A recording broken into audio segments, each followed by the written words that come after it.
Everybody's got a story. You just have to listen. Hola, I'm Joe Pardavila, and this is Good Listen. And today, Zoro the Drummer tells his story. And you know, when I was a little kid, I saw the movie La Bamba, and I told my mom after we got out of the theater, I want to learn how to play the guitar just like Richie Valens. Well, it turns out learning to play the guitar is a lot harder than you think. And after a couple lessons, I gave up, and I later found out that Lou Diamond Phillips didn't even play the guitar in the movie. But I digress.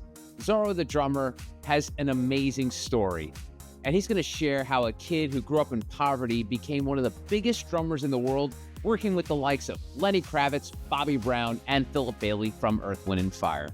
We're going to get into his remarkable career and the book he just put out about his amazing mother, Maria. What's going on, Joe? How you doing, man? I'm doing excellent, and I kind of wanted to get you on the podcast because I love your story because of the fact that your mother being this immigrant that sort of shaped your life. So full disclosure, and I mentioned many times on my podcast, my mother was a Cuban refugee, came here to the States with nothing in 1967, met my dad, started a family, and the rest is history. And I always like to say that, you know, three women shaped me my entire life: my mother, my grandmother, and my wife. So I feel like we have like a bit of a connection here because of the fact that the impact your mother has had on your life. So let's start with mom's. Yeah. Tell me about yours and why she inspired you to write a book about her life and your journey. Well, first of all, her name was Maria, and Oh, get out of here! So is mine. Oh, Mine really? was Maria. She's alive, but yeah, that's awesome. Okay, good. That's Continue. amazing. Yeah, her Good. name was Maria, and she was just a very a special woman. Like, she just had the biggest heart you could ever imagine. She had this irrepressible faith and spirit. She was strong, and she was full of life, and she's kind of the one who taught me how to dream, how to overcome all the obstacles that life threw our way. She was from Mexico City. I grew up completely different than her. I grew up in poverty. She had 7 children, and there were no fathers in the scene, so we were all always alone, the 7 of us.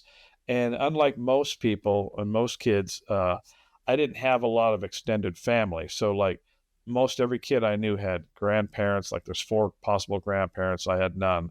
Most kids I knew had cousins, uncles, and aunts. I had none.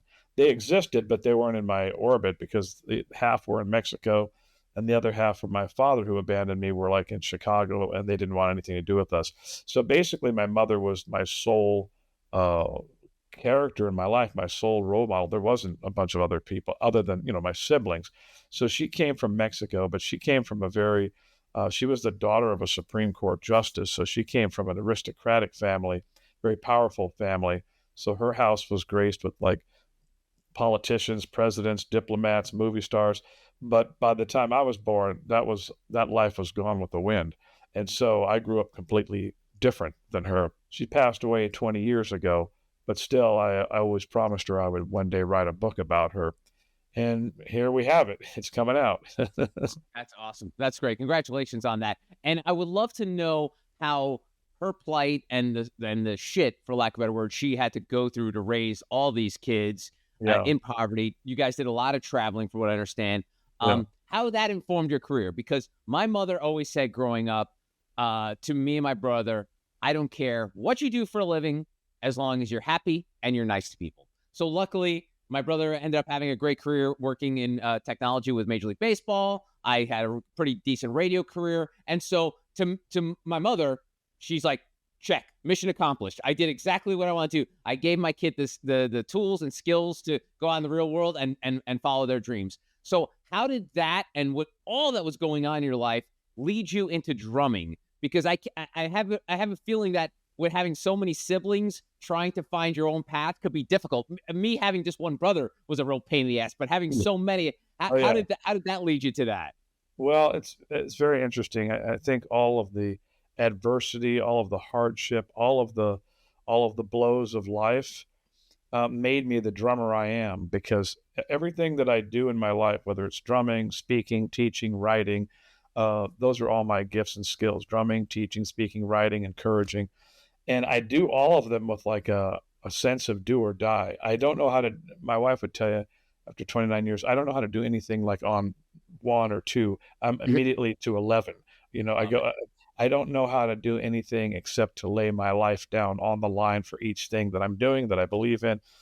And I think that came, number one, she was an extremely passionate woman and she had a lot of enthusiasm. And she, I say something at the end of the book, and I still feel this way. I've never met anybody with more soul than my mother. Like she had just an incredible soul power. Like, and so that rubbed off on me. And that, of course, rubbed off on me as a drummer.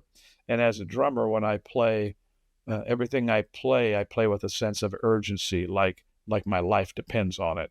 And I don't, that would have not come out of any different circumstances growing up. If I would have had it easy, if I would have had a father, if we didn't have the hardship we did, I wouldn't be this guy who just goes for it, like the world depends on me. Everything that shaped my drumming and my love for music, she loved music more than anything. And so she used music to inspire me, and the lyrics of songs. She would live her life through songs. Like there would be lyrics of the songs, and it'd be something like "High Hopes" by Frank Sinatra or "Young at Heart" by Frank Sinatra, but different songs by different great artists. But the words would tell a story, and she would use those words to teach me to dream or believe hopeful. She just had this sort of a childlike wonder that something great could happen in the midst of all this chaos and calamity, right?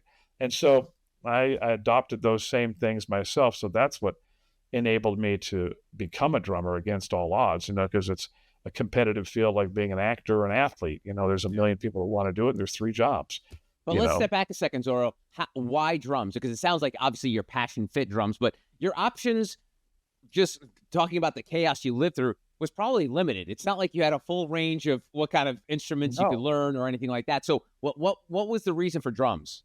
Well, it's very funny you say that because I wanted to play ever since I could remember, and I tried to get in all the school band programs starting in the 4th grade. But every year I was turned down because they said there's too many drummers, so you can't play the drums. So year after year I was turned down. But I kind of, why drums? Well, so there's a couple of things. One, I believe the gifts and talents that we all have, well, that's what they're called, gifts. Believe we're born with them. We're born with these desires. Because think about it, like if we could give ourselves talent, take a pill, people would just choose whatever talent they wanted. But you don't ever get to do that. You just recognize something that's already there. So I think I was predestined to be a drummer. I think God just gave me a propensity for rhythm and a love for rhythm. And it goes back to my early childhood. I mean, when I was 7 years old, a neighbor who recognized my gift for rhythm and banging on things, she took me and my siblings to go see Diana Ross and the Supremes and the Temptations in concert when I was 7. And I was a big Motown freak and loved R&B music growing up in Compton.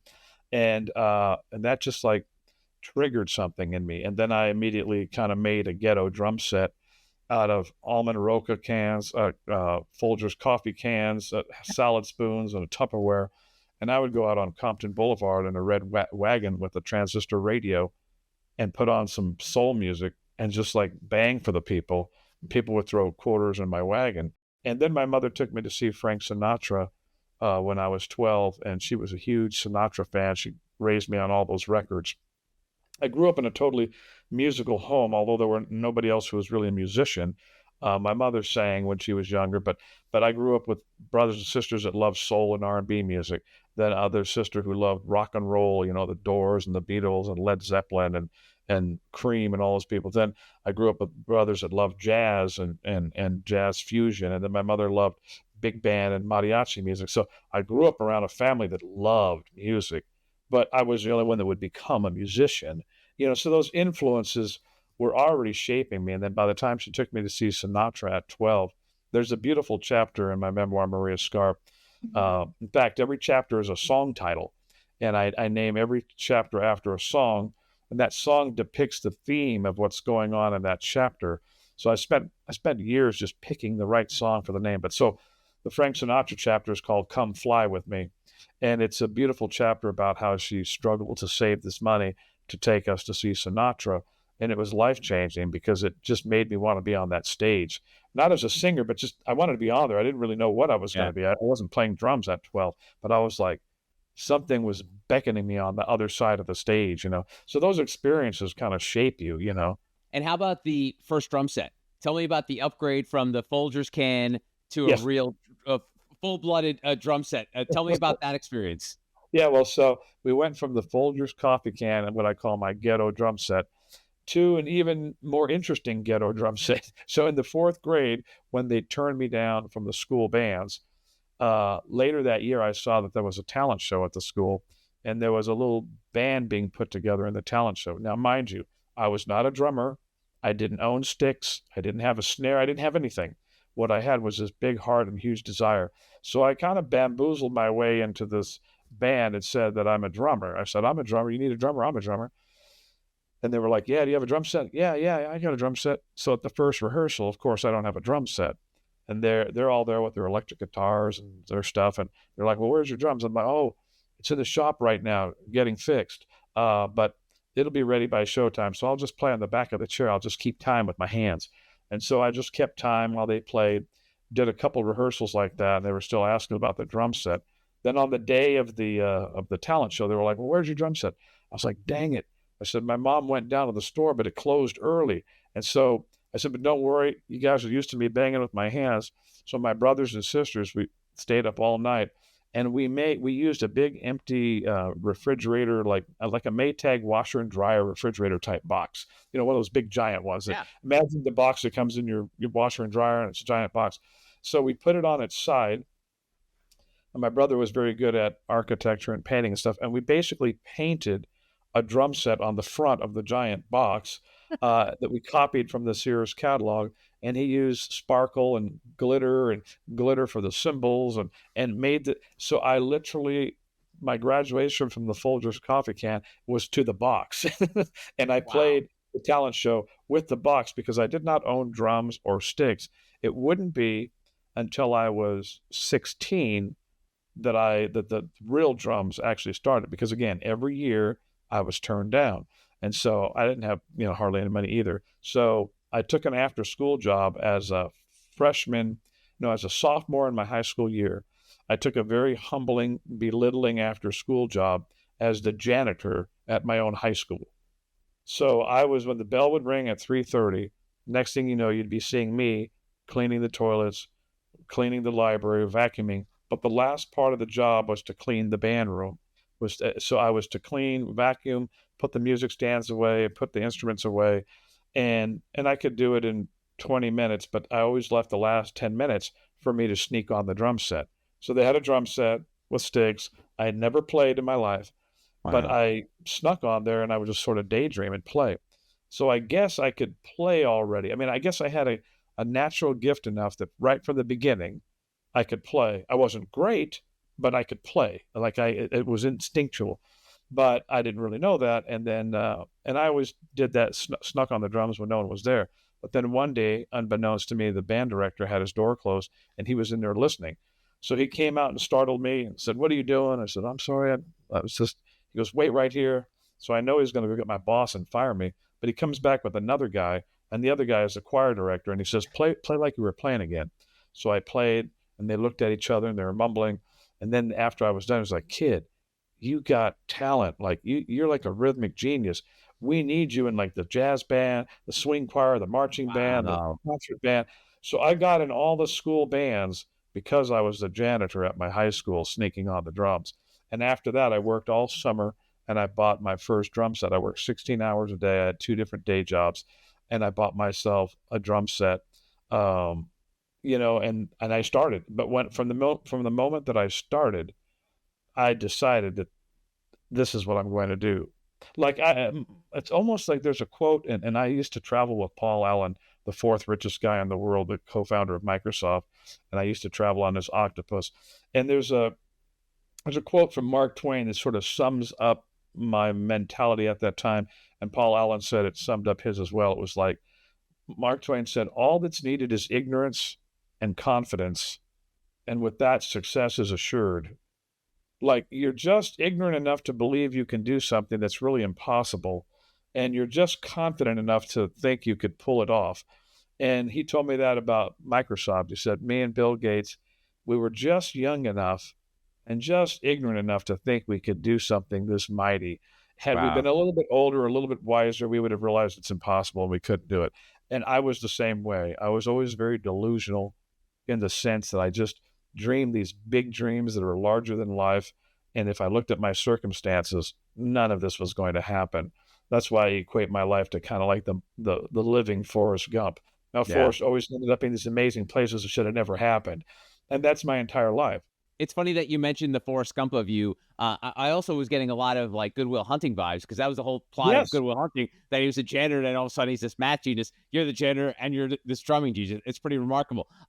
Let's talk about now you make the jump from a passion to a career, because I think Yeah. this is the one thing. There's a lot of kids. A lot of kids might have had it easier than you to learn how to play drums, but to make that jump from just being a kid who had this amazing ability, God given, like you said, and then to make it a career. How does that jump happen? Because that's always been the fascinating to me about any kind of entertainer. Yeah, sure, there's Sure. tons of people that are talented, but there's only Yeah. a few that become stars and make it a living out of it. You know? Yeah. No, you're right. And those are good questions. And so I would say some of it, if I were being totally brutally honest, I would say some of it, no matter what I think to myself or how hard I've worked, some of it's just luck. I wound up when I graduated high school in 1980. We had moved from Compton. We had moved from the hood to the Valley of Shame. We had moved to a little town called Grants Pass, Oregon, which was like a little mountain town. So we went from like the extreme urban jungle to like the um, Jungle. backwoods, Yeah. well, where there used to be the Ku Klux Klan, like that kind of thing. And so it was a complete, but anyway, I graduated in Eugene, Oregon. For our senior year, we moved up to Eugene, which was a bigger city than Grants Pass. And I graduated there, joined, auditioned for one of the best bands in the state. They were a working cover band. And they were like a family act, like the Osmond Brothers, like the Jackson Five, and they were a working band, and they needed a drummer. And so I was only 17, and I only been playing for a year, but I never told them that. And they liked me immediately, and I was good enough to do it. And so they were coming down to Disneyland to audition for a house band spot in the Tomorrowland Terrace. And they had the gig. They held the gig 2 years earlier as a steady gig. So I was like, great, I'm going to be with this band. We're going to get the gig in Disneyland. I'm going to be in SoCal, back in my home land, and we're going to make it. That was my dream, I'm going to make it at Disneyland. But we auditioned, and for whatever reason, they passed on us. And so that was a huge disappointment. I'm down in Anaheim. The band's trying to wrestle up some work to keep it together, but it starts falling apart. I told my mother, I think I need to come back to Eugene and regroup. And she told me something. She said, don't ever come back. Good. I said, what do you mean? She said, don't ever come back. If you come back, you'll never make it. You have talent, but you have to stick it out, and you have to stay down there, and you got to find a way for people to hear you. And I was kind of scared, I was like 17, the band's falling apart, I didn't know where to go. Well, anyway, I had a sister who was modeling at the time, and she had just gotten an apartment in Beverly Hills with with a roommate. She was doing photo shoots around the world, but she said, well, why don't you come here for a couple of weeks and see what you could do? And I mean, I had never been to Beverly Hills since I was a kid. On one little trip, my mother took me there too. And so I drove down there to Anaheim with my car, and I really didn't know what to do. I just graduated high school, so I'm not college material. I didn't know where to meet musicians or where to go. And so I noticed that Beverly Hills High School was around the corner, and I thought, well, I wouldn't really know how to go to UCLA or USC. It's too big, and where would I meet the music people? And I'm not a student there, so I thought high school. I'm still really a high school kid. So I had this crazy idea, and I bought a boom box, a ghetto blaster, and I was the last $200 I had, and I bought this boom box because I wanted to make a big impression. And I had Earth, Wind, and Fire's greatest hits in the boom box. I went at lunchtime and sat on the lawn at Beverly Hills High. My boombox, a practice pad, and some sticks. I was wearing a yellow silk shirt, yellow silk pants. I had a Panama Jack hat, some sunglasses. I mean, I looked like a musician. You know what I mean? And I just played on the lawn at lunchtime, and I thought to myself, well, if there's any young musicians here, they're going to wonder who's this new guy. Yeah. Because I'm gonna be in the Or middle of call the the lawn. authorities because it's really weird that there's a guy out there in full like Yes. Panama Jack clothing. Yeah. Okay. Well, I was lucky that nobody called the authorities, and I'm still amazed to this day that I wasn't kicked out. So what happened is, as I was doing that, well, shortly after I was doing that for about 10 minutes, some kid walks up to me. His name's Kennedy, and says, "Hey, man, wow, you look like you had some mean chops, bro. Are you new here?" And I just kind of lied and said, "Yeah." He goes, "Where are you from?" I said, "Oh, I just transferred from Eugene," because I didn't want to say I'm just sitting here on the lawn hoping to meet Right. people. I'm not really a student. So once I said that, now I had to kind of keep pretending that. And then another kid came up to me within another 10 minutes and was like, "Hey, man, you look like you got some mean skills, man. You want to jam?" And so these two kids changed the trajectory of my life. And I had to just continue acting like I was a student there to keep these relationships up. The first kid was Kennedy Gordy. He was the son of Berry Gordy, the founder of Motown Records, which Nice. of course was the Jackson Five, the Diana Ross Supremes, Temptations. Every great group in the Yeah. world was on Motown. And then the second kid was Lenny Kravitz, who was just a little kid, a student there, a year younger than me. They both liked me immediately, and they both wanted me in their bands. And so literally I would then started to go there every day like I was a student, and nobody ever asked, and nobody ever. And so I basically relived my senior year without having to do any homework. And every day I was at that school. So when they were in class, I would just go into the library and act like I'm studying. And you got to keep in mind, this is 1980. Low to no security. I mean, they had like two Right. security guards, but they weren't doing anything. Now, I just drove by there literally the other day because I was in LA doing a bunch of press for the memoir, and I looked at the school and I was really sad. I was like, wow, it's all fences go up super high around the entire thing with plywood. It looks Wow. like a prison. When I was there, it looked like an Ivy League school. I'm not saying the school itself doesn't look still beautiful inside, but it's all guarded and protected in a way nobody could pull that off today. What I did was possible because it was 1980 and it was before all the world terrorism stuff to our country. So I just go, how did that? But that is how my breaks began. Is I developed these friendships and mind you, they weren't famous yet. Later, Kennedy Gordy would become Rockwell, and his first hit was "I Always Feel Like Someone's Watching Me," and Michael Jackson sang lead on it, and I played on it. And then 9 years later, Lenny would become famous. But Lenny is the one who got me the audition for the group The New Edition in 1985. Wow. So he's the one who All right, said, "I hold got." on. I want to get into New Edition, but I got to ask real quick. When Yeah. did Gordy and Kravitz figure out that you were not in high school? What did that eventually come out, or they didn't Yeah, never bother and that ask? eventually came out, and they didn't care, and because they just loved me, and then Lenny was like, "Oh, who cares? I'll just keep coming, and I'll just say you're my cousin from New York, and you just transferred here," because Lenny was half black and half Jewish. He goes, "You can be my Jewish cousin."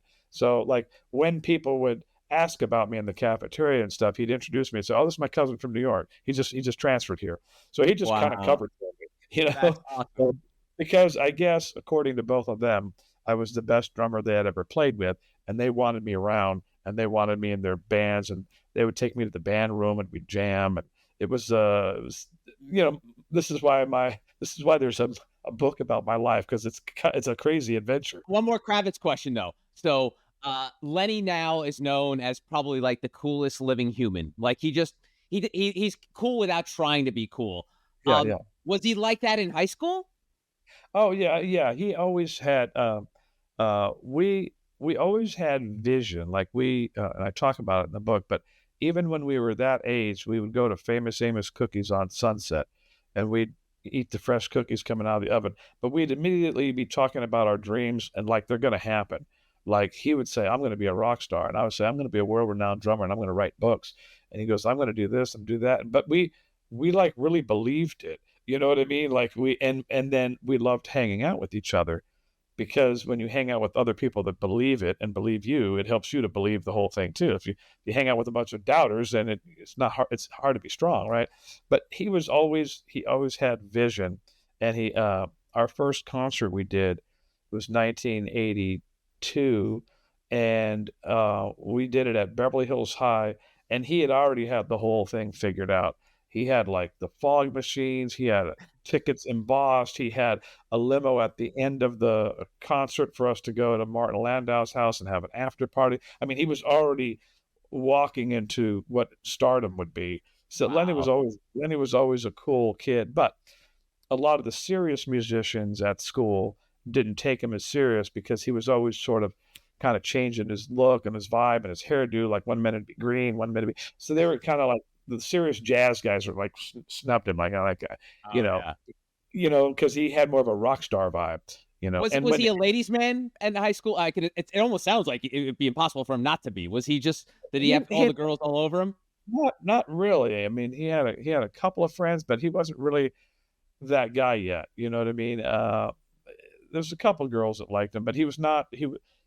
He morphed into what he became. But to me, he always had star power, meaning he always knew, and he was willing to. Like we kind of thought in 1985 when he got me the audition for New Edition, they were the biggest thing in the mid 80s.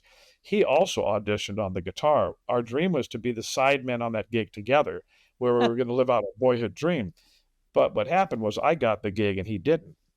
And Wow. part of why he didn't get the gig is I think they just thought he was too edgy, too new wavy. He had green hair, and these guys in the band were from the Bronx, and they were straight up street, and they didn't kind of dig his, and he didn't have the right equipment, but he was funky as all get out. But it was just not his fate. So what was really funny was I became super famous shortly after that. I started to become a teen star with New Edition. I was in all the teen magazines, but like myself, just Zorro. It's a kind of a freak thing that happened because it normally doesn't happen to a sideman. But the fans caught on to the Zorro name, my look, and the hat.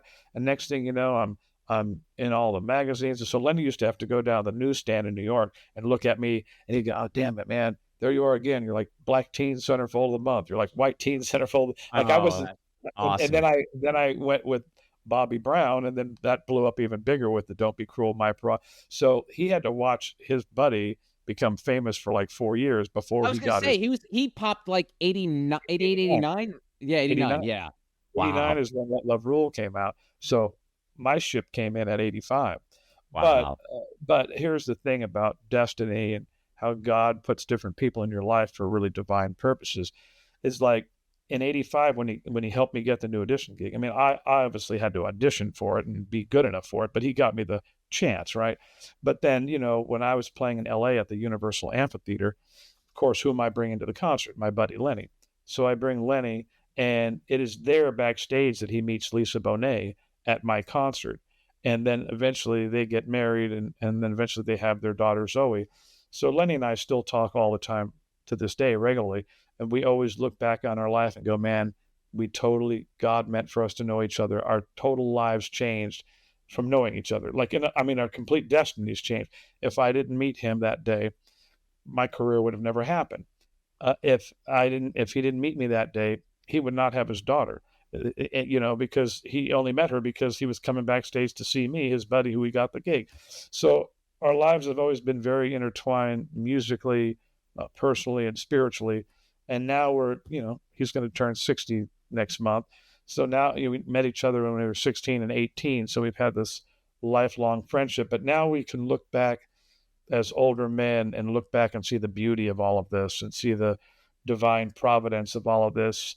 And now we're tempered with life's trials and tribulations and success or whatever. And it's matured us into a way where it's just like a beautiful thing. We Wow. can look back and go, wow, look at our younger selves and Lenny's like a guy just like me. We're both the same.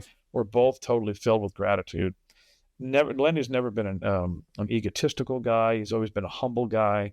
And I've tried to carry myself the same way where we see our gifts and our platform is just a way to serve God and to serve humanity with what we have by loving on people, by encouraging people, by giving credit to where it's due. Like neither of us gave ourselves talent. God gave us the talent. So our mission in life is to give that back to, it's like I look at it like God gives you the gift of your abilities.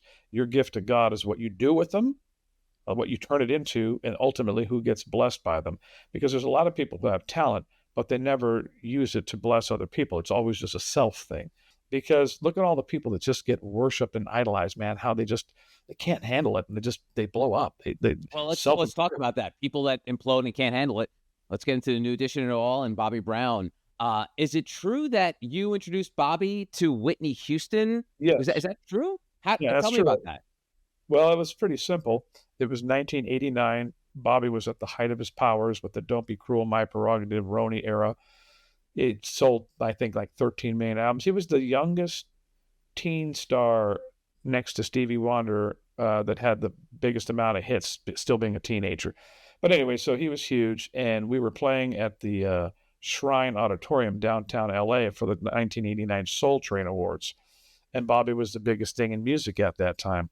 And Whitney was at the side of the stage. Now, keep in mind, this is 1989. So from 85 to 89, I was always in all the teen magazines. Like I was black teen, I was in white teen, Latin teen, I was in everything. So when I would go to a show like that, the other artists would know me as much as they know the artist, because of Wow. this freak thing that happened with my own identity and personality that started getting on the pages, and had my own fan club, and they had Win a Date with Zoro contest. So anyway, so Whitney comes right up to me on the side of the stage. Bobby and we had just done rehearsing, but Bobby and his dancers are going over some stuff, and Whitney comes up to me, Zoro, introduce me to Bobby. Introduce me to Bobby. I just love the way that boy dances, And so I just thought she just wanted to meet him, star to star, because I realized that no matter how big of a star you are, everybody's enamored with someone else. Even I just heard a recent story the other day. Bob Dylan was one of the biggest artists of all time, right? And he was at some party, and he saw the actor Craig T. Nelson, and there was a girl that was with Craig T. Nelson, and he comes up to her and goes, "Do you know that man?" She goes, "Yeah, that's my dad. I'm one of his, I need to meet him. I want to meet him." So it's always funny to me when you see huge stars wanting to meet other huge stars, because everybody's going to be impressed with somebody Yeah. else, right? So Yeah. Whitney was impressed with Bobby. So I thought it was just like, and when he came off the stage, I introduced him. I had no idea that it would turn into what it was. I thought it was just a typical, like, hey, I want to meet him because he's really hot right now. But it turned into what it did. And Yeah. yeah, it was crazy. So I was responsible for that, and I was responsible for Lenny meeting Lisa Bonet. You're like a For, celebrity matchmaker. It's crazy. Well, let's go. Let's take a turn to the darker side here, Zorro, because obviously the Whitney and Bobby saga played out in yeah, real time for everyone to see. It's. I mean, I always compare it sort of like Marilyn Monroe if she had like reality television and 24 yeah, hours, gossip. We saw it, and then all of a yeah, sudden they sign up for that reality show, which is like, what are they doing to themselves? But disaster. it ended tragically with Whitney passing away, and then obviously Whitney's daughter passing away. But how, since you were there from the beginning, how Yeah. was it for someone like you to see like where it began as sort of like a flirtatious little meet behind stage, to see it the way it played out, and then for it to end so tragically? Well, take me back to some of those memories. Well, it's very sad because there's something that comes with fame that if you don't have the right people around you, the right counsel, sometimes you can have the right counsel, but if you don't listen, to that counsel, it's a world that can destroy people very quickly, because people can't handle that kind of worship and that kind of fame. Unless you're really fortunate, there's few people that can handle it at that level. There's people that can handle mediocre fame, but like when you can't go anywhere anymore and everybody recognizes you, that's kind of why Elvis imploded. It's like he couldn't go anywhere anymore. He couldn't go to a mall. He couldn't go to a movie theater. And yet, when you're young, you think, I just want to be famous. But then when you're that famous, it's like you give up a whole other part of your life, and that's really a hard load to handle. I I always I myself, because of my mother's upbringing and my sense of logic, I stayed away from all the dark stuff. I never drank. I never partied. I didn't do drugs. All that stuff scared me, in the sense that I was like, wow, this could easily kill people or easily destroy people. The other thing is I was very practical. I didn't want because of the way I grew up with zero money, I didn't want to spend any money on something that went up my nose or down my throat that I wouldn't have at the end of the night. Like I wanted to see my money buy something. I wanted it to buy records or drum lessons or a car or a house. I was like, well, if I spend all of my per diem on drinking, then I won't have that money. And if it was all just totally practical to me, not even Yeah. spiritual. Even though I was a Christian young man, I didn't. For me, that was all practical. I was like, well, I'm not. I'm saving up for this. I'm saving up for that. I'm not And wasting my money on that. And I was very positive, but some of them gave in to that stuff, and when they Could you be did, Zorro? Could you have been in the place where when Bobby was going off the deep end, or even Whitney to a certain extent? I'm not sure how close you were with her, but like, could you say, "Hey, Bob, are you doing okay?" I mean, were you able to I do said that? that to I said that to all the people I worked with. I was Yeah, the only voice of, and I was a little bit older than him, not crazy older, but like when I was 22 with New Edition, he was like 15 or yeah, 16, something like that. So I was older, and I always gave counsel to all those guys. But then what happens is it's kind of just like Elvis, like Elvis had all those guys around him as Memphis Mafia, guys he grew up with. But then at a certain point, nobody could tell the king what to do anymore because the right, king would just sidestep you. And if you confronted him, then pretty soon you're not theirs. That's why he would always find other pharmacists to give him. People tried to, but then, like you have no power over them. All you have is the power of your influence. But and then they start listening to all the wrong people. So yeah, no, I was always speaking life to all those guys. And anytime I kind of saw them kind of start to derail, I'm like, dude, you need to lose those cats, whoever you're hanging out with. But at a certain point, you get outnumbered by yeah, the people that are the Klingons that are just there to just suck them dry. And that's in every profession where there's any fame or money or success. It's all the people that weren't there for you in the beginning, and now they're there for you, but they're there to just squeeze something out of you.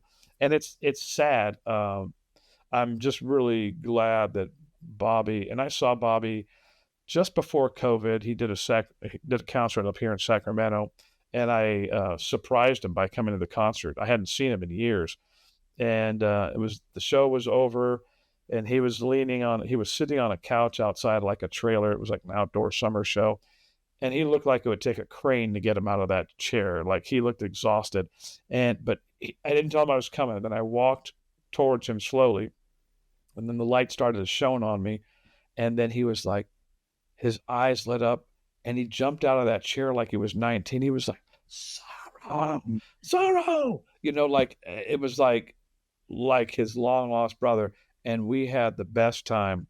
And the first thing he said to me, he goes, "I put you in the movie. I put you in the movie. I put you in the movie." So he had just had the movie come out called The Bobby Brown Story, and he had a guy playing me in the movie. And so he put me in the movie, meaning he created my right, character in the movie, yeah, and I thanked him. And actually, we had a very deep time of bonding, and I actually prayed for him, and he was crying and weeping, and it was just like, and then he started introducing me to everybody, all his texts. He was like, "You got to meet Zoro. He was my drummer. His beats made me famous." Whatever. He was just kind of bragging on me, and I was like really surprised. I was like, "This is a beautiful reception," and so we had this real heart to heart, But I'm glad to see that he is doing well now. I mean, he lost not only Whitney, he wasn't married to her at the time, but still they had this whole life together, right? Then he lost his yeah, daughter, then he lost his son, Bobby right, Jr. So I'm going, man, this is a lot of, and even Lenny FaceTimed me after Bobby Jr. died, and he goes, how much can one brother take? We loved Bobby, even with all his, you know, Bobby had a really big and kind heart, but it's the story of rock and roll, right? Every yeah, MTV true Hollywood story is like, we had it all, and then we drank it all and partied it all, and then Humpty Dumpty broke. I'm going yeah, like, why does that always have to be everybody's story? Can't yeah, anybody? That's why when I talk to Lenny, I always say, dude, I'm so proud of you. Not what you've accomplished, but I'm proud of that. But I'm proud that you haven't let this business destroy you, and that he stayed on a clean path. He's not a partier. He doesn't drink. He eats holistic food. He understands his mission, and also he has stayed humble, and he realizes that he's just a servant. So I'm like, you are one of the very few people that have really been able to walk through these landmines and not let it destroy them, and you still know what your purpose is.